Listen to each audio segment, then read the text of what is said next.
उसकी बात ना मानते हुए साफ सीधे तौर पर कहा कि मिशन पूरा होने के बाद ही वो उसके परिवार को जाने देगा। अब ज़ैंग के पास कोई चारा नहीं था तो वो उन्हें शंघाई ले गया। ये शहर अब पूरा का पूरा बर्फ में जम चुका था। फ्लैशबैक में दिखाया जाता है कि कई साल पहले शंघाई में जबरदस्त सुनामी आई थी और पूरा शहर पानी से भर गया था।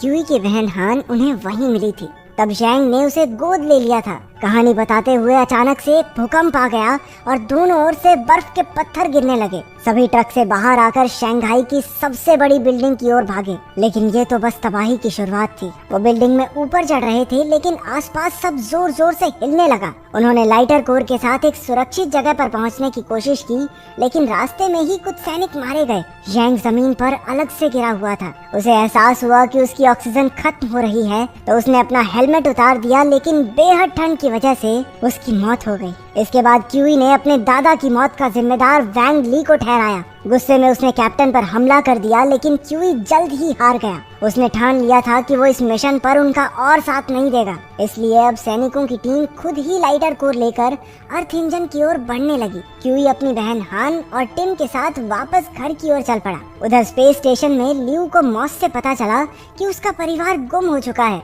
और धरती पर तबाही बढ़ती जा रही है। उस सुपर कंप्यूटर मॉस ने ये भी कहा कि अब धरती को बचाना नामुमकिन है, इसलिए अब वो धरती पर नहीं जा रहे।